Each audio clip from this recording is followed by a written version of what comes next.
श्री कृष्ण का नाम है इतना मनमोहक कि इसके जुबान पर आते ही इंसान अपने समस्त प्रकार के दुख दर्द भुलाकर इनकी लुभावनी सूरत में खो जाता है। अगर हिंदू धर्म के ग्रंथों की बात करें तो इसमें इनके स्वरूप का किया वर्णन उपरोक्त लिखी बात का बहुत अच्छे प्रमाण देती है। यही कारण है बचपन से ही श्री कृष्ण सबके प्रिय थे। गोकुल गोपियों से लेकर वहाँ के वृद्ध स्त्रियों के लिए श्री कृष्ण बहुत खास थे। कायदे से देखा जाए तो श्री कृष्ण की एक माँ थी देवकी तो दूसरी यशोदा, परंतु गोकुल में अन्य रहने वाली वृद्ध महिलाएं भी इन्हें पुत्र की तरह स्नेह करती थीं।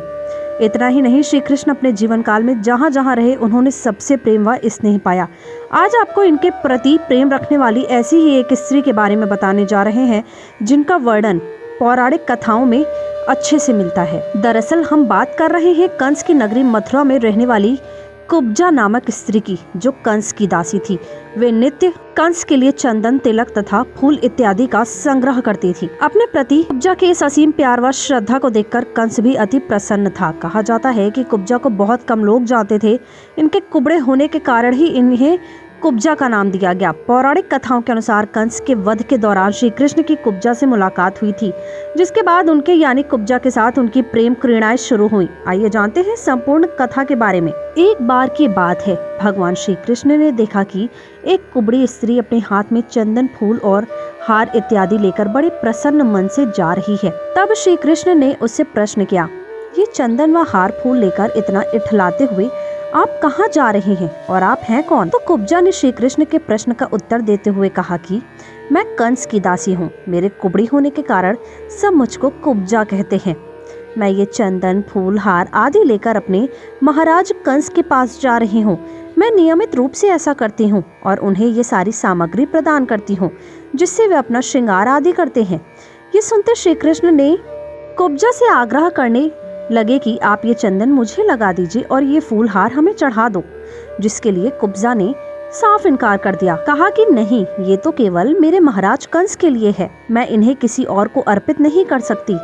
कथाओं में किए वर्णन के अनुसार जो लोग आसपास खड़े होकर एकत्रित होकर ये संवाद देख सुन रहे थे, वे सब मन ही मन सोच रहे थे कि ये कुब्जा कितनी जाहिल गंवार है। साक्षात भगवान उसके सामने खड़े हैं और वे उनके आग्रह को ठुकरा रही है। वहां मौजूद सभी लोग कुब्जा के बारे में सोच रहे थे कि वे इतना भाग्यशाली अवसर अपने हाथ से गंवा रही है।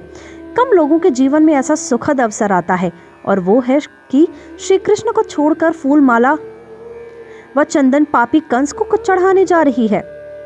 लेकिन अब उसमें कुब्जा का भी क्या दोष था? वह तो वही कर रही थी जो उसके मन में छुपी वृत्ति उससे करा रही थी। परंतु अब श्री कृष्ण भी ठहरे हठी, लगे बार बार उनसे आग्रह करने।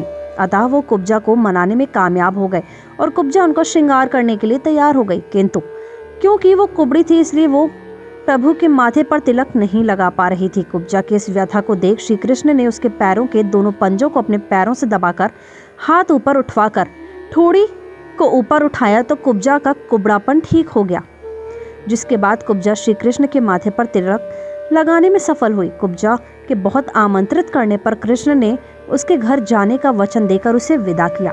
कहा जाता है कालांतर में कृष्ण ने उद्धव के साथ कुब्जा का आतिथ्य स्वीकार किया। इतना ही नहीं, श्री कृष्ण ने कुब्जा के साथ प्रेम क्रीड़ाएं भी की। कुब्जा ने श्री कृष्ण से ये वर भी मांगा कि वे चिरकाल तक उसके साथ वैसी ही प्रेम क्रीड़ा करते रहें।